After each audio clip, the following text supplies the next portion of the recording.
Oh, we're live. Okay. Hi. It's so funny pretending to see people when you don't see anybody. Let me go to my phone so I can see people sign on and feel less lonely. Okay. This is I'm just gonna go ahead and say it since people will watch back later, but welcome to week 1 of Interlocking Justice Practices with AnaYelsi.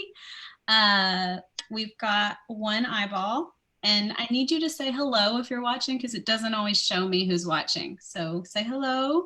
And this is a new fall programming that we're rolling out. So it'll be 4 weeks every Tuesday at 1 p.m.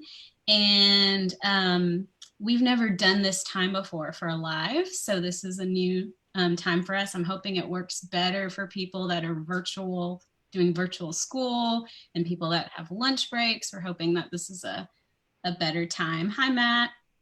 Okay, Matt's watching plus 4 other eyeballs who aren't speaking. So people are watching, but I'm gonna go ahead and get going so we can stay true to our time. Hi, Tiffany. Tiffany is a doctor and she said she is trying to catch us between patients. So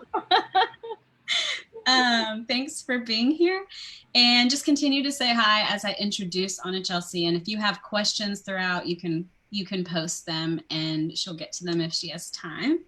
But I was introduced to AnaYelsi and her work 2 years ago at Nevertheless She Preached in 2018. She was one of the speakers and panelists, and I started following her on social media, and I was learning so much that I realized I needed to sign up to her Patreon. And I feel like when you are learning from people online that are self-sustaining and doing this kind of work, you really need to support them, especially if they have a Patreon. So I'm going to link to that, and I'm going to link to her website and all the ways you can follow her as we're chatting here. So I'm linking to the Patreon real quick. But AnaYelsi is an independent practitioner. So she does education, she's a writer, she does coaching, consulting, she's an artist, and all of it is centered around this concept of assisting people in building an interlocking framework for justice, which is what we're going to learn about for the next 4 weeks. She's the founder of En Conjunto, a collective of people of color that are working together at the intersection of justice and spirituality. She's the co-creator of the Digital Dine-In Project, which I participated in and met people through who I'm still connected with now. So look that up. That's a virtual dining and learning experience that brings people together from all around the world. She partners as a co-coordinator with Liberation School South. She's on the board of the Festival Center in Washington, D.C. She's affiliated with the Mystic Soul Project. I hope you're taking notes because these are all places you need to be looking up. But when she gets going, I'll link to her website so you can learn more all about all those things and plus her work later on. But basically, she's really awesome. So go follow her on Instagram, Twitter, Facebook. Just we're really grateful for your voice. Thank you for coming into this space that is little tiny piece of Christ Church in Central Texas. And we're just really grateful. I hope you feel welcome. And I'm going to hide myself and stop talking. But we do have people, Tori, Tiffany, Phil, my mom, Sarah, Matt. So there are like several people watching right now. So I'm going to hide myself and let you do the talking. All right. Thank you so much. Hello, everyone. I have my phone next to me. If I look down, it's because I'm just trying to see if there are comments. I'm not doing anything over here on the side. I'm fully with you. But my name is AnaYelsi. I really appreciate having a chance to connect with you all the way from here in DC. I know we only have a brief amount of time together, and so I am a talker, but I will try and stick to a small bit of time. Aurelia was kind enough to invite me to come and speak about this labor of love of mine, which is called Interlocking Justice. It's my response to what I've seen as a consistent wound or need in the world. I've been about the work of justice in some form or fashion for 15 or more years, and And there have just been some things that I see repeated in every space. And so interlocking justice has been my way to respond to that. And I wanted to, I'm going to share about the concept with you in greater detail over the next 4 weeks, but I want to introduce it and its background to you today. So it's probably would be called a theory, interlocking justice theory. That feels really inadequate to me because, again, it's a labor of love. But I suppose you could call it interlocking justice theory. But it is rooted in a belief. And that belief is it doesn't just matter that we go about the work of doing justice, it matters how we go about doing that work. What we do and how we do it is meant to be good medicine. It's meant to nourish one another. It's meant to nourish our own souls and bodies. And it's meant to be an offering as we pursue mutual liberation and healing and freedom. It's supposed to be a reminder that we're connected, that our work is connected. So something that I recognize, this thing as I've gone about doing all of this work over the years in so many places, is that no place is immune to recreating what we as a society have spent years internalizing. You can't avoid it. Without constant intentionality, we continue to enforce these things that we seek to reform and dismantle. And we are so sincere about that. We don't just say it, we mean it. We want to reform and dismantle, and yet we recreate. And so knowing that, I've been a community organizer for over a decade. My work, it has been in Christian spaces, it's been in interfaith spaces, it's been multi-issue, single issue. I've done LGBTQ inclusion, I've done anti-human trafficking, I've done, you name it, I've probably had my hand in it in some way, form, or fashion. All over the country, no matter the context, I always see some, if not all, of the toxic components from dominant culture manifested. And those components, they include, but they're not limited to, a myriad of things. So that is gatekeeping. So, deciding who's in and who's out, who's legit, who's really about the work and who's not. It's disposability culture, deciding that when we're done with people, we can toss them aside. Buying into the myth of scarcity as opposed to the belief of abundance. So getting our piece of the pie first, because there's only so much justice or healing or liberation to go around. It's maintaining rigid hierarchies, whether that's hierarchies of oppression, of identities, of value. It's tokenizing members of society, particularly those who are already living on the margins of society. This one, probably a lot of you, particularly anyone who's done justice work, is familiar with. Encouraging burnout as a sign of commitment. Familiar to anybody? Oh, so-and-so, they were sick, they were on death's door, and they still showed up. They're so about it. They're so committed. They were sick. Why were they there? But that's supposed to be a sign of commitment. And then hoarding power. That's a big one. You start out being about justice, and suddenly it's about your power, the authority and the control that you've acquired and accumulated in your pursuit of justice. These are all toxic components of dominant culture that we start to manifest even in our pursuit of justice, because we've internalized the desire for these things or the capacity for these things because we're a part of society.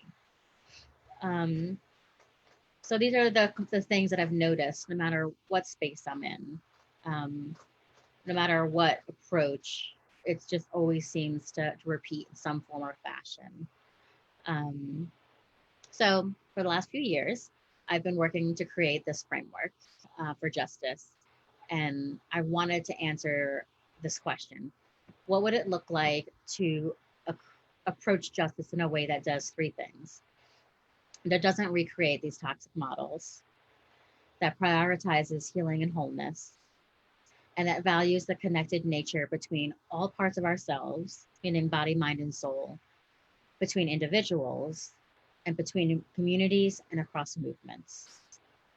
So it doesn't recreate toxic models, prioritizes healing and wholeness, and values the connected nature between all parts of ourselves, individuals, communities, and movements. What would it look like to approach justice in that way? So, where did I get this language of interlocking? I adopted the language of interlocking from in an effort to honor women that have come before me, which is incredibly important to me.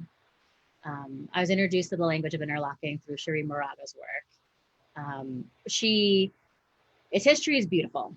It is a beautiful example of the work between Black and Brown women. Cherie Moraga, and predominantly queer Black and Brown women, to be specific. So I don't want to overwhelm you with a history lesson, which I've been told I can do. But I really, really value knowing our roots, particularly in justice work. I think we can forget where we've come from and why we've accomplished what we've accomplished so far. So I don't want to overwhelm you, but I want to tell you a little bit about how we've gotten to where we are. So Moraga began using the language of interlocking in the 1970s. She was introduced to that language through Barbara Smith and through her relationship with Black feminists and activists. Specifically, Barbara Smith is the co-founder of the Combahee River Collective. I will let you go and do your research about who they were and what they were about. You definitely should. But the earliest documented use of the term interlocking was when in reference to oppressive systems was in the 1977 Combahee River Collective statement. So you have interlocking being used by Moraga. She learned about it through Smith and the Combahee River Collective. They used it in their statement in 1977. Then Smith, Audre Lorde, and others went on to found the Kitchen Table, which was the first woman of color publishing house. That publishing house published the second edition of This Bridge Called Our Back. It's a very famous book you may have heard of. It's a collection of writings from women of color, edited by Moraga and Gloria Anzaldúa. And in it, they included a copy of the Combahee River Collective statement. So that introduced this language of interlocking to the masses. So again, this relationship between Black and Brown women, this really beautiful thing is how that language got out to the masses. Found its way to me, how I learned about interlocking. So I wanted to honor the work of my ancestors and my elders.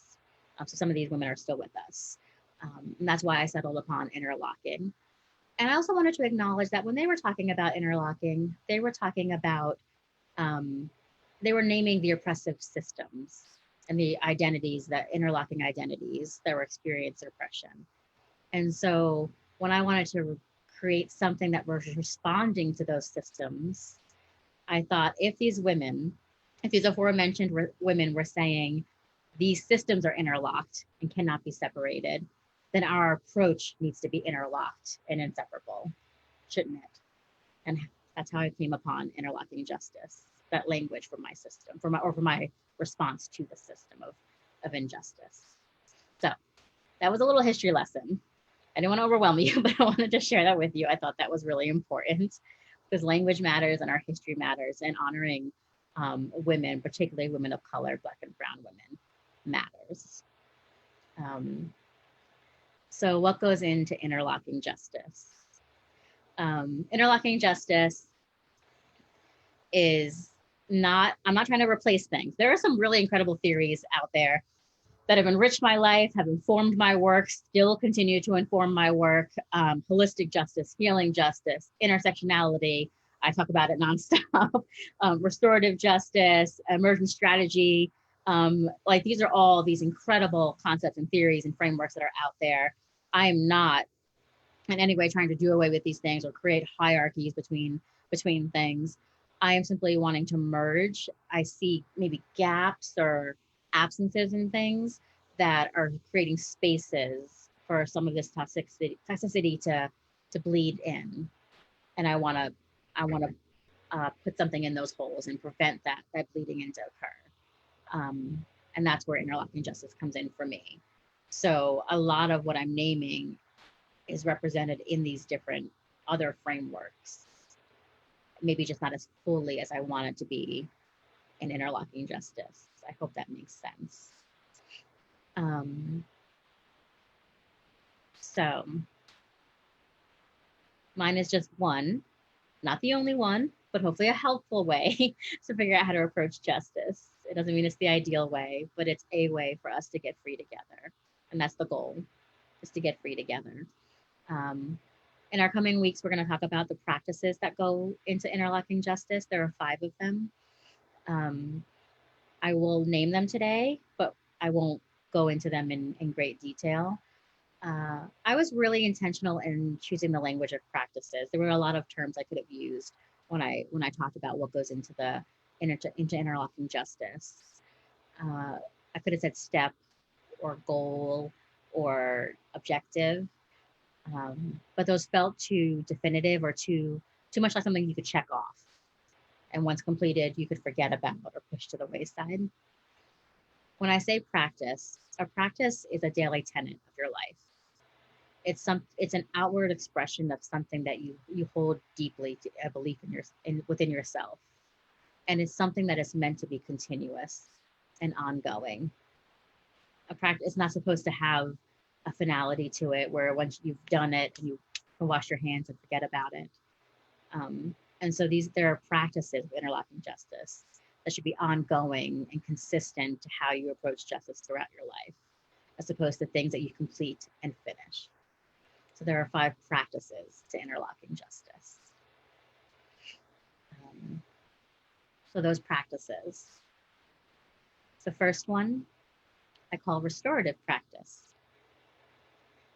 Restorative practice focuses on honoring the interlocking nature of all parts of yourself, your body, your mind, and your soul. So restorative practice is responding to the wound or the toxicity that I see in spaces that allow things to happen, like when I was working for organizations and I would be dealing with bouts of my depression that were so bad that it had me in my bed, unable to get out of it. But I was working remotely and managing to still get my tasks done and turned in. So no one was checking on me and no one was concerned and no one was worried, even though they knew I was dealing with mental health issues. But as long as I completed the job, there was no community care. There was no actual practice of coming together and making sure that our claim of being concerned with all of ourselves was lived out. And I wasn't doing that for myself in terms of self-care. Restorative practice is about learning to take a posture where we honor that interlocking nature of all parts of oneself and we help one another honor it. So it's self-care and community care. Restorative practice helps us to do that. Integrity practice, the second practice, integrity practice, focuses on the relationship between 2 individuals. It also is the part of the continuum where we really begin to ask the question, the continuum being the interlocking justice continuum. What does it look like for me to have an approach to justice where how I show up in the world personally and professionally mirrors how I show up politically? So basically, am I acting with integrity or hypocrisy? Integrity practice. It's that, to be frank, it's the person who says, Black Lives Matter, and then isn't employing or has employees that they're not paying adequately, and most of their employees are Black, and they're not getting a living wage. How they're showing up politically is not reflected professionally. Community practice, the third practice, focuses on how we approach the dynamics within a single group.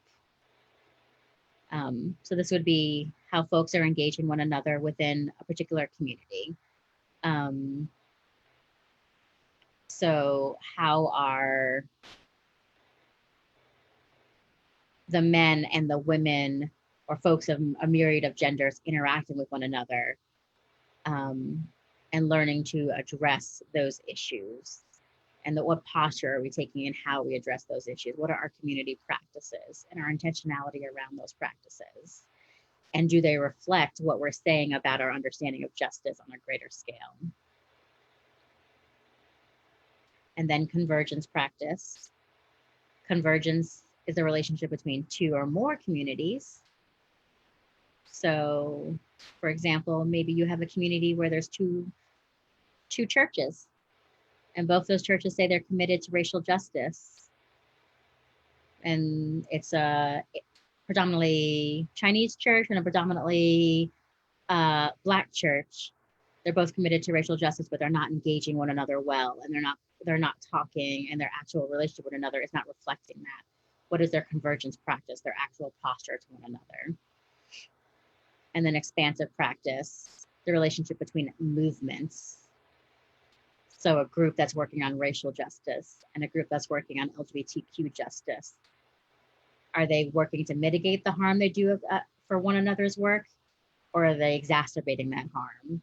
You think about, say, a group that's doing, actually take a group that's doing climate change, and they say no more straws. And they're not thinking about a group that is doing disability justice and saying we need straws because metal straws actually do not work for those with certain disabilities. And you're not considering us in your process, and you're causing harm to our community. Could you take a posture where you work with us instead of against us? Expansive practice would be learning to take a posture where you consider those sort of things. I just threw a lot of ideas at you. It's because in the coming weeks, we're going to talk about all of those in detail, but I just wanted to name them for you.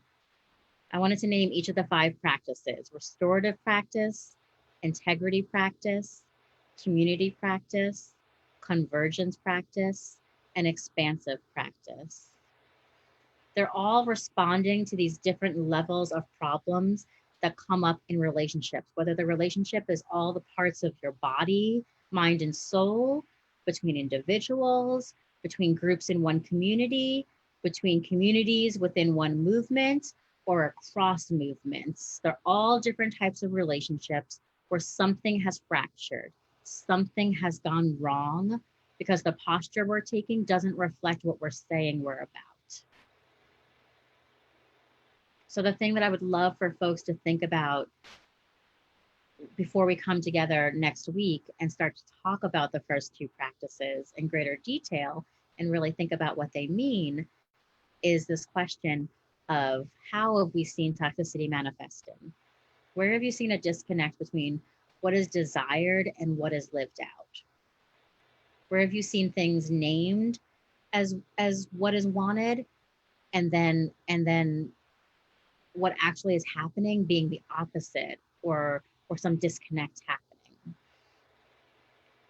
And start thinking about maybe some of the things I named, whether it's accumulation of power or gatekeeping or that myth of scarcity. What are some of those things being lived out that need to be addressed? That's all I have for you today. Thank you. Thank you so much, AnaYelsi. Like, this is incredible. This is going to be in a book one day. Like, I'm just like naming that into existence. And I mean, you could spend like a whole week talking about this in workshops and working together. But my favorite thing about it is that it really just, it takes all these ideas. We're constantly seeing ideas on the internet, on social media, and it really feels like something that you can put into practice with this kind of language. And so I'm so excited to dig deeper. I took all these notes, and I'm just really glad that the video is up and I can re-listen, because I couldn't. There's a lot. I'm sorry. It was so good. But I'm excited to dig deeper in the next several weeks, and just really, really grateful. And I know we're about to get off, but I just noticed your painting behind there that you painted during quarantine, because I love that painting. And I don't know if it's still for sale, but if it is, you should totally see that painting back there. What's it called? It's called is it called Isolation? Or? I think this one is just called Isolation. This print, like, it's she painted it during quarantine, and there's some meaning behind it of that experience. Anyway, I love all your art, and I just want to direct people to your website, which I linked, where they can see it, as well as all the other work that you're doing. So I'm going to go ahead and stop the live, and I'll say goodbye to you after I stop the live. But we'll say goodbye to Facebook right now. Thank you to everyone who joined us live. I know several people are going to go back and watch the recording. And this is just really helpful to our community. We're very lucky to have your voice here today. So thank you.